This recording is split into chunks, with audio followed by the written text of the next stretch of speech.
Okay, welcome to Chapter 8, Windows Resources on a Network. We're going to be talking about some client-server applications. We're going to talk about how to share and secure files and folders via the network. And we're going to learn how to do some basic troubleshooting.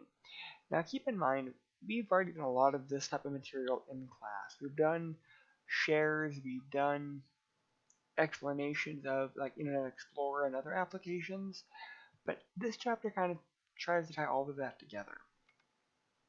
So supporting client server applications and some basic ones that a normal technician is made to function with or work with pretty regularly is going to be a web browser.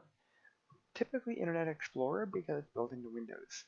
But that is a client server application because it's going to request web pages from web servers.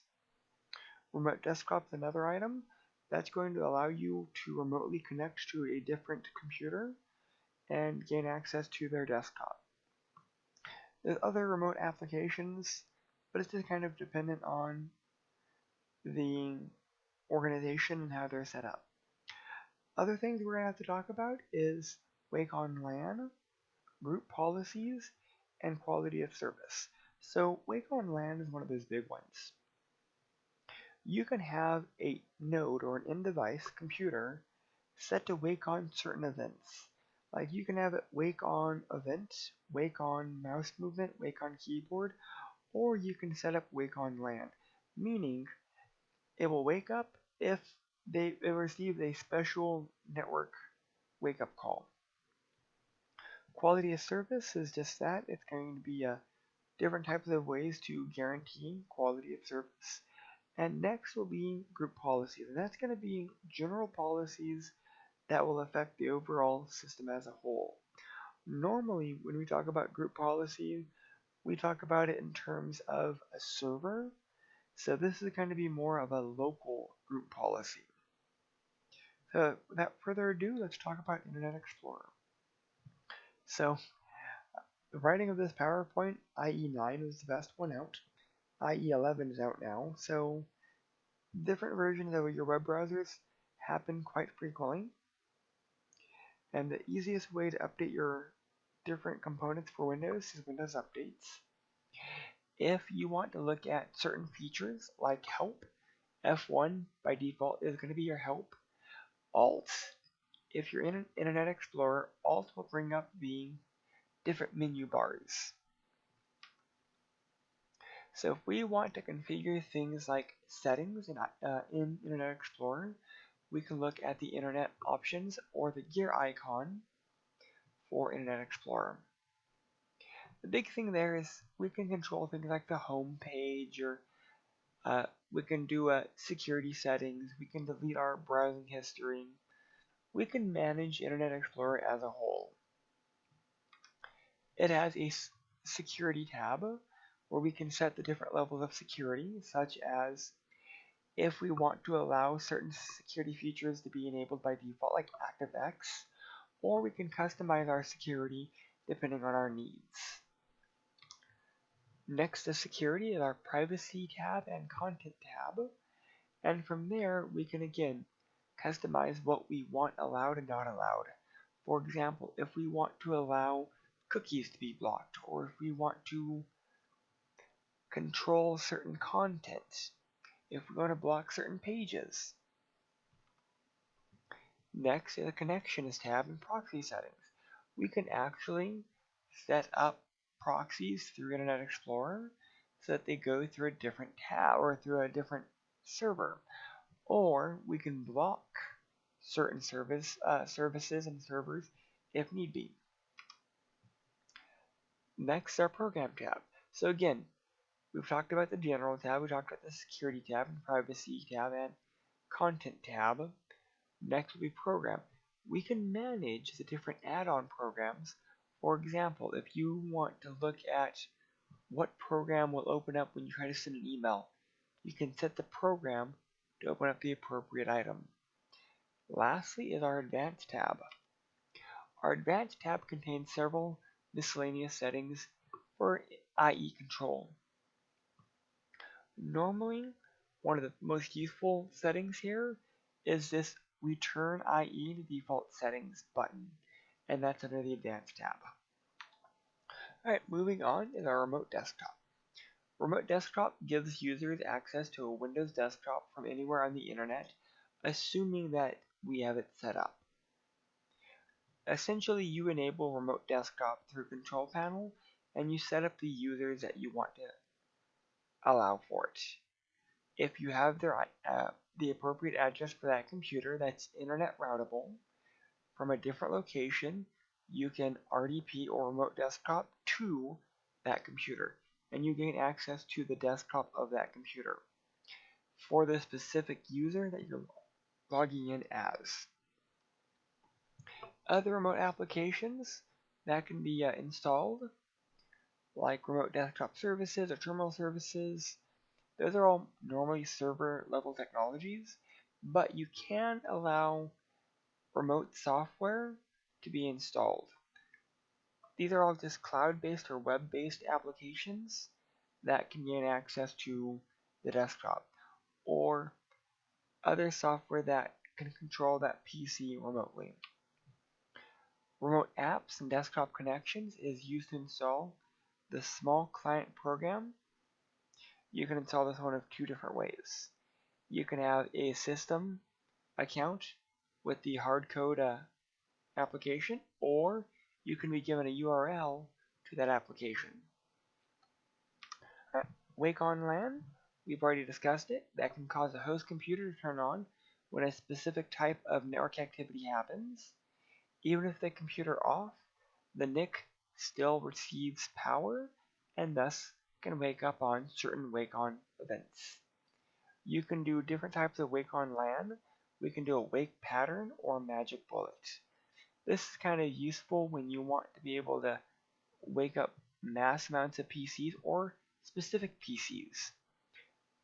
For example, in a lab room, if you want to wake up all PCs at once at 7 a.m. so that students, when they walk in at 8, have PCs that are woken up.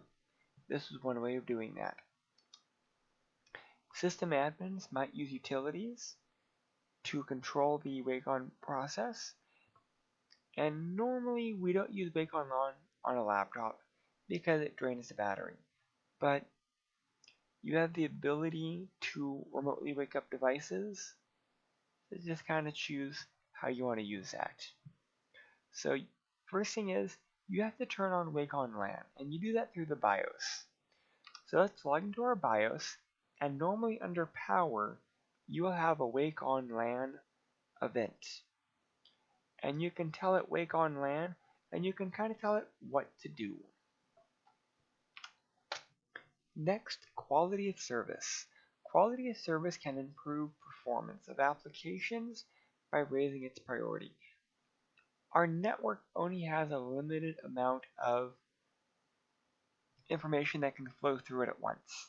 You can set different priorities so that the more critical applications can go through it first. Group policies are used to control what users can or cannot do for the system as a whole.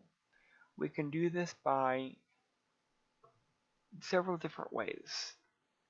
Group policies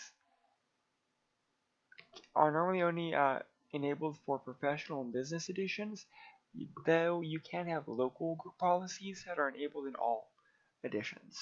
We can make these work by making entries in the registry, or by setting scripts, or by looking at the local group policy as a whole, and that will be affecting security settings. And you do that through an MMC snap-in, which we've discussed in previous chapters. This can be applied to the computer or to the user. That way, if you want to control applications specific per user, we can do that. If you want to control it per the computer as a whole, we can do that as well.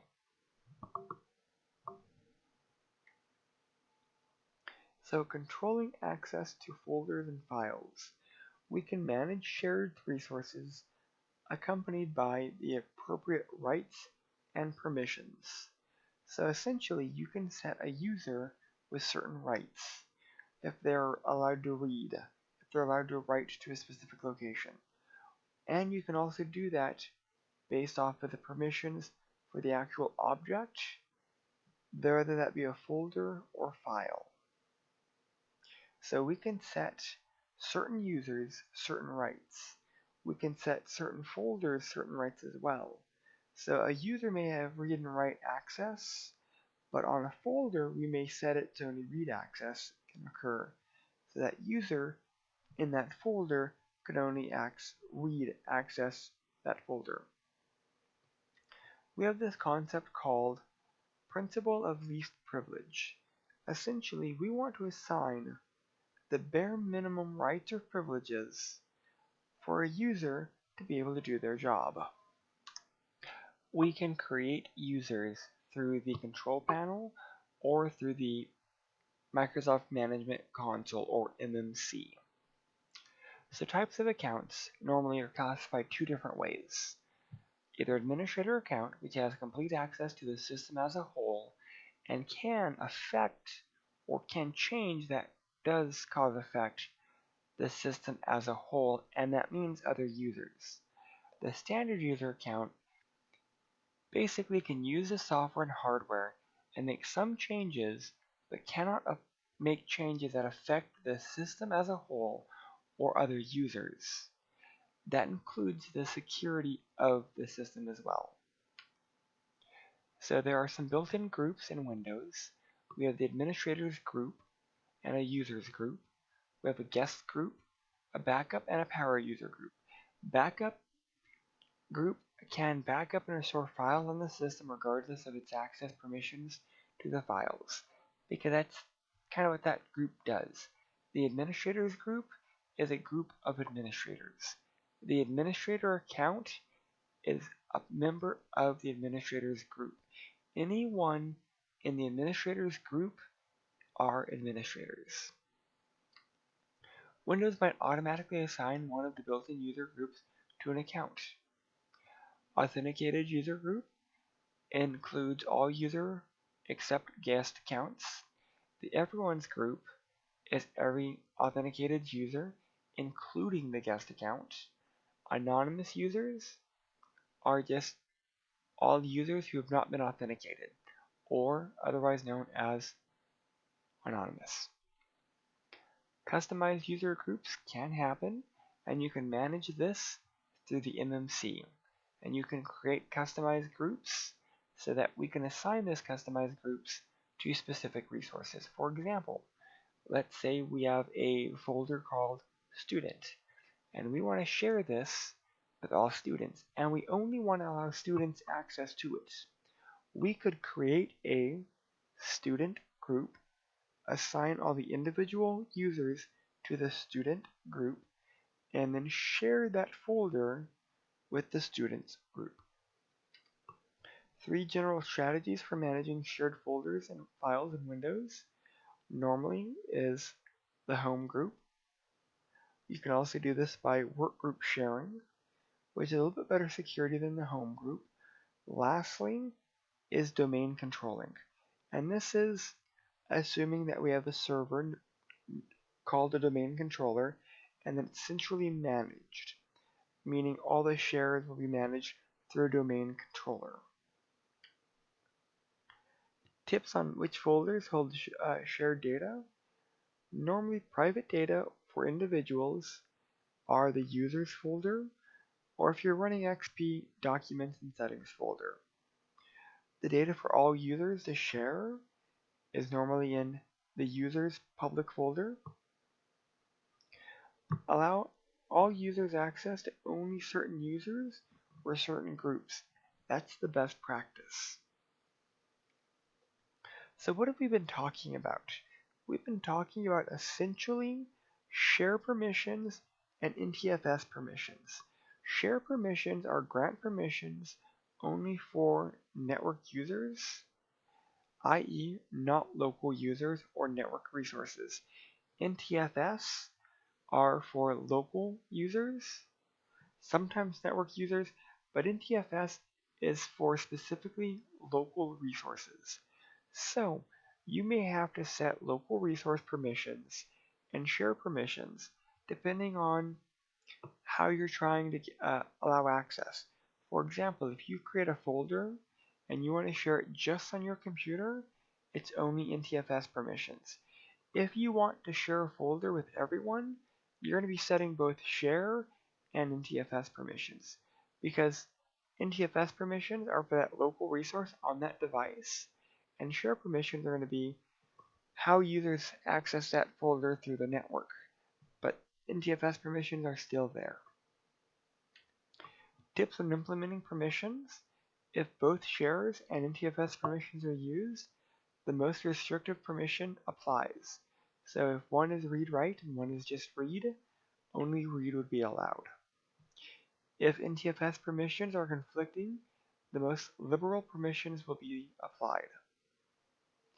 Permission propagation: things flow downhill.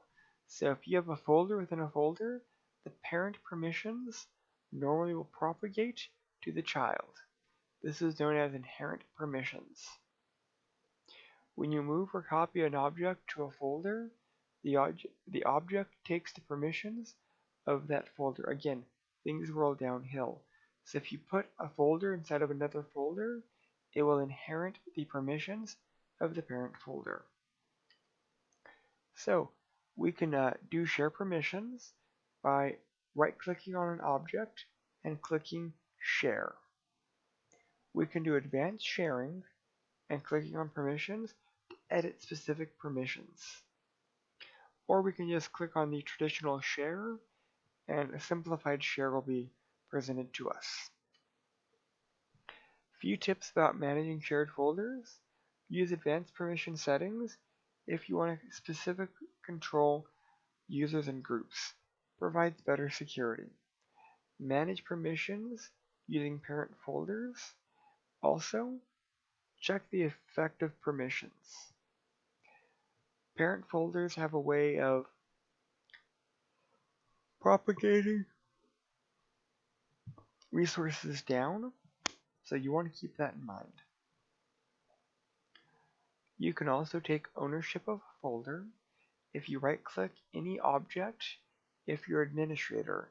If you don't have ownership of that object, you can take ownership of that object by going to the Securities tab and the Advanced Properties under there. You can force ownership of anything on a computer if you're the administrator. Use only workgroups. This is a little bit better. Require passwords for all user accounts. Also use mapped network drives for shares. How to set up a network drive? You'll navigate to the appropriate share, also known as a network file system share, and you map resource to it. So here we have a Core 5 desktop. We're going to be sharing the project, and we're going to be mapping that to J drive. You can set up map drives in computer.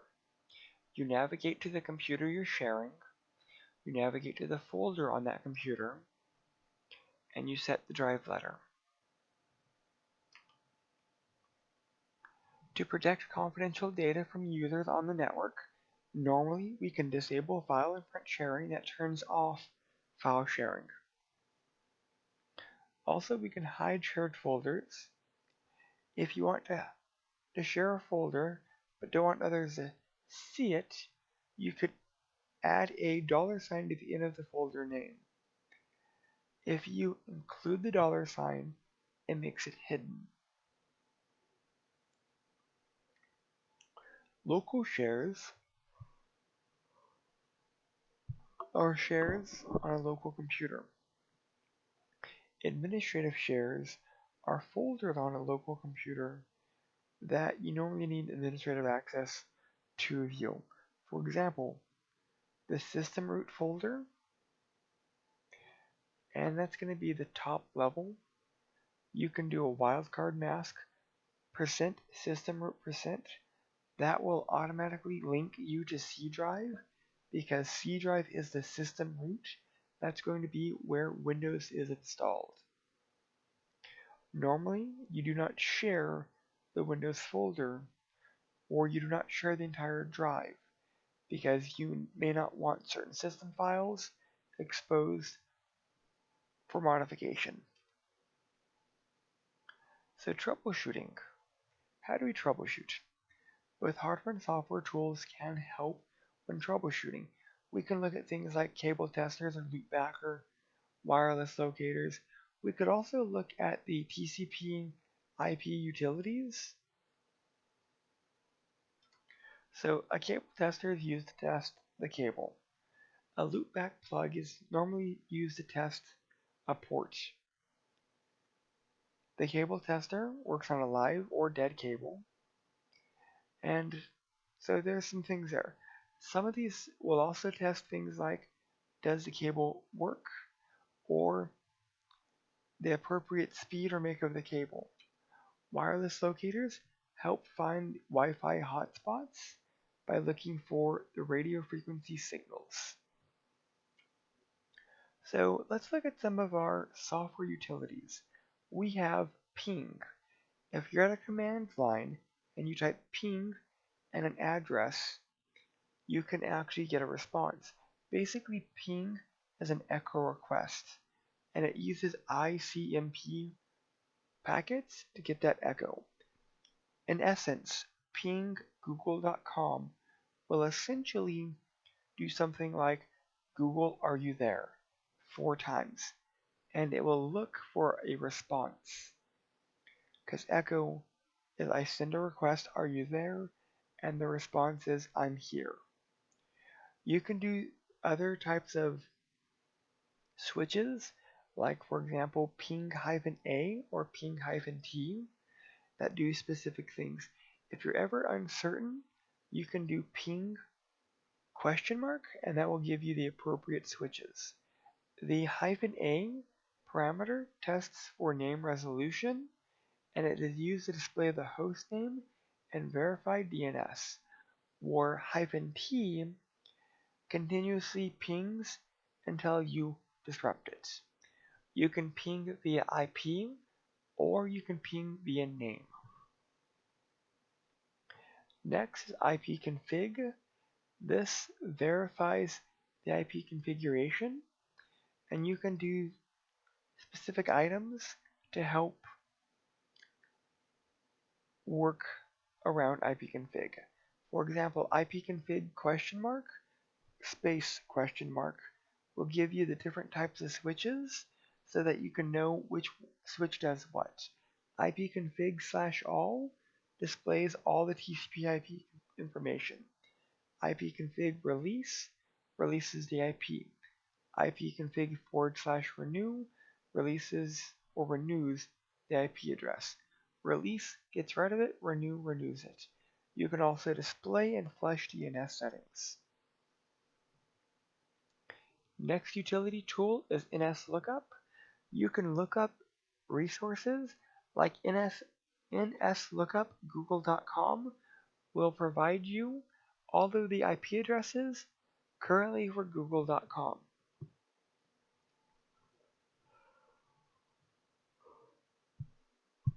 Traceroute target name will allow you to see the path or the trace or a specific location. For example, traceroute google.com will give you the step-by-step network transition for google.com. Normally this takes less than 30 steps or 30 hops because there is a time to live countdown on each packet, and so each hop will decrease the TTL by 1. And by the time TTL gets 0, it will die. So, TTL is a time to live, and again, if TTL is at 1, it actually will not send out the message because it cannot go less than 1. Normally, you're looking at a TTL of around 15, and each hop will decrease by 1. Next is the net command, and the net command has several different commands in one. Most required an elevated command prompt to use, but you can do things like net use command, which will connect or disconnect a computer from a shared resource. Or you can do a net user command, and from there you can manage user accounts. We have our NBT stat, and that's used to display statistics about our NetBIOS. And again, the appropriate switches, in, R, and double R. Here they're case sensitive, so keep that in mind. Hyphen or minus lowercase n will display the NetBIOS name table. Minus R will purge and rebuild the NetBIOS name. Next is netstat, and this is a big one, because this will give you statistics about the TCP/IP and general network traffic. Normally, we're looking at A, O, and N, because those are the big ones that are needed for the exam. Netstat lists the statistics about the network connection, including the IP addresses of active connections and the ports that they're listening on. Netstat-B lists the programs that are using the connection. -B-O will include the process ID as well as the program using it, and -A will list the statistics about all active connections. So you can mix and match these depending on your needs. So strategies for troubleshooting network connections. Check for local connectivity. See if you get any network resources. Try pinging a known resource. Try pinging your gateway. Try pinging yourself. Determine whether other computers on the network are having the same trouble. Also, look at your IP. Maybe do an IP config. Check to see if you have an IP address starting with 169.254.something.something. If you are, that's a specialized address, meaning you're not getting a real address. You can also look at the hardware. Look at the network settings. Look at the NIC. Look at the NIC port. Make sure there's lights. Make sure it's plugged in. Make sure the cables are in. Make sure the cable's plugged in on both sides. If you're dealing with wireless, make sure that the wireless by itself is turned on. Some laptops have a hard wire that turns on the wireless. So keep that in mind. So after checking the hardware, maybe looking at releasing and renewing your IP address, trying to get a new one. And anything above Vista, you have the option to diagnose and repair basic network problems. That's also an option. If the problem is still not resolved, check your drivers. See in Device Manager if you have any unknown drivers or drivers that are having issues. If you have local connectivity but no internet, meaning you can access local resources but have no internet, maybe try power cycling your ISP. Maybe double check your router.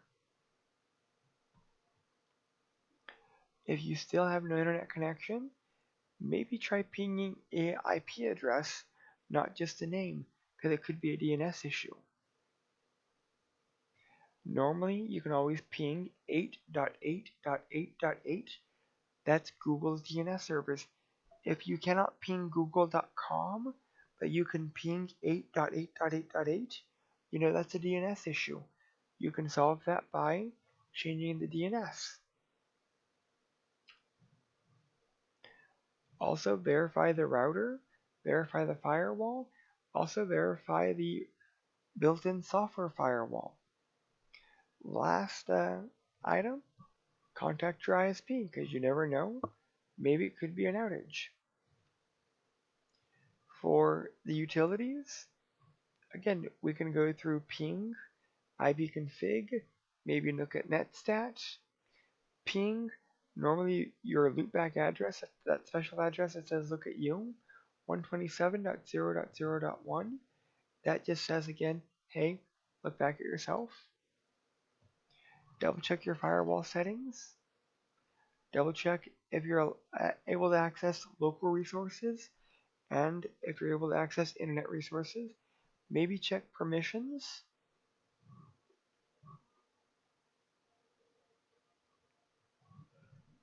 You can do a net view and an IP address of a neighbor computer. If you're able to access certain resources, but maybe not able to access certain shares, maybe delete the share and re-add the share. Also double check wired and wireless cards. Make sure that you're using one or the other. Again, make sure you're receiving the appropriate addresses. If you're using both cards, make sure both of them are getting an appropriate IP address. Normally you want just to use one, either the wired or wireless for best performance. Normally the last one plugged in is your active one. And that's this chapter in a nutshell. Thank you very much. Have a great day.